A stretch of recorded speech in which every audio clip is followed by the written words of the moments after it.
Ahora, ¿cómo se forma una visión colectivamente?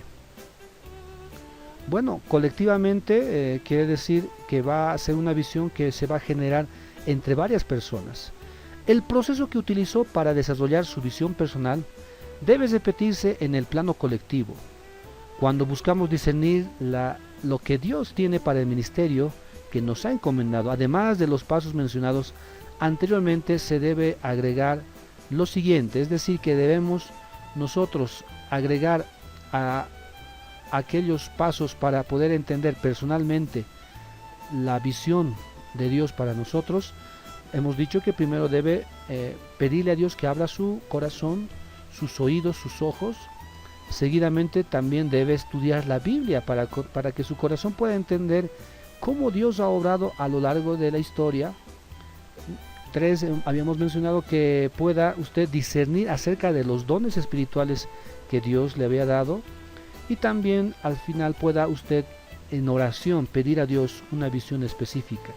A esto, mis hermanos, dentro de la visión colectiva debe añadir lo siguiente: clarifique los valores y prácticas de su ministerio. Todo ministerio cristiano, toda institución secular, opera sobre un fundamento de valores compartidos. Estos valores fundamentales hacen que cada iglesia, por ejemplo, tenga una cultura determinada, una cierta forma de operar. Bueno, son características propias de una iglesia. Si nosotros estamos reunidos entre varios creyentes, podemos observar claramente que las iglesias no son iguales, no son similares. Hay características interesantes, muy bonitas, que cada una tiene. Claro que todos vamos para un mismo rumbo, en una misma misión, pero con diferentes visiones. Al considerar la visión para una empresa en particular, es esencial esclarecer los valores, ya que ellos influenciarán las preguntas que hagamos en cuanto a posibles rumbos a tomar. No solo determinan la posible visión, sino que también sientan el criterio por el cual el éxito o el fracaso de la organización es evaluado. De modo que debemos clarificar los valores grupales que tenemos dentro de la institución. Hablamos propiamente dentro de la iglesia. ¿Qué es lo que la iglesia practica dentro de las actividades normales de cada ministerio? Esto es muy importante poder revisarlo, poder conocerlo. Número 2. Comprenda el contexto de su ministerio y la comunidad a la que sirve. Si la visión de Dios para una persona está alineada con los dones espirituales que otorga a cada individuo, de la misma manera, la visión de Dios para un determinado ministerio, a un conjunto de personas, estará alineada también con las personas que lo componen. De modo que no va a haber una sola visión en este caso, sino va a ser algo grupal y que todos van compartiendo ese mismo sentir. Por ejemplo, si un líder está en una iglesia de un barrio marginal, donde abundan el alcoholismo, la degradación y el analfabetismo, es muy poco probable que la visión de Dios sea que esa iglesia comience una universidad.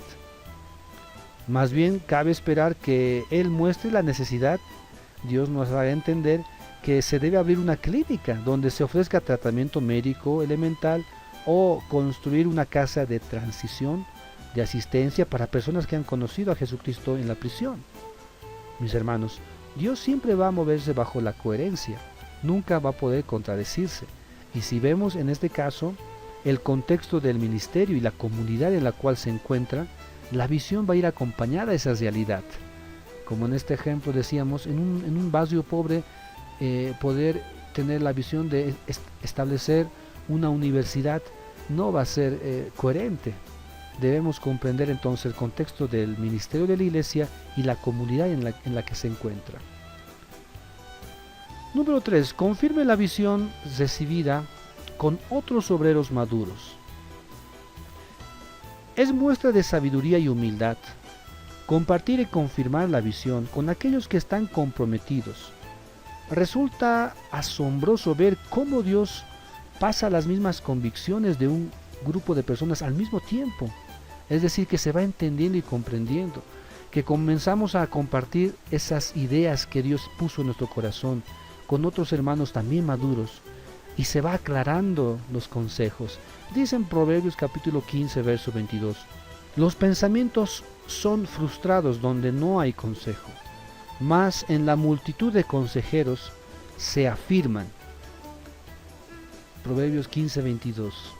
Es decir, que donde las ideas se van moviendo y no hay consejo, no hay nada claro, pero en la multitud de consejeros las ideas se afirman. Así que compartir la visión que una persona tiene con el resto permite que las demás personas también puedan compartir que tenían las mismas ideas que Dios también había puesto en su corazón, de modo que se va generando ahí claramente lo que Dios está haciendo con todos. En el ministerio cristiano no hay lugar para el líder heroico, o sea, un caudillo, una sola persona que se imagina a sí mismo como un mago, como alguien que de manera sobrenatural puede hacer muchas cosas. Por el contrario, el líder que siempre prospera es quien consulta y da participación a sus dirigidos. Hemos visto estas importantes puntos para generar una visión colectiva. En primer lugar, es clarificar los valores y prácticas del ministerio. ¿Cuáles son los valores? ¿Cómo es la característica de la iglesia? Que es muy diferente al resto, aunque sean de la misma denominación, de la misma línea doctrinal. Número 2, comprende el contexto del ministerio de la iglesia y el lugar, la zona, la comunidad en la cual sirve, para entender la visión que Dios tiene con la iglesia, con los creyentes, con sus hijos en ese lugar. Y finalmente, un punto 3, confirme la visión recibida con otros obreros maduros, porque en la multitud de consejeros siempre hay sabiduría.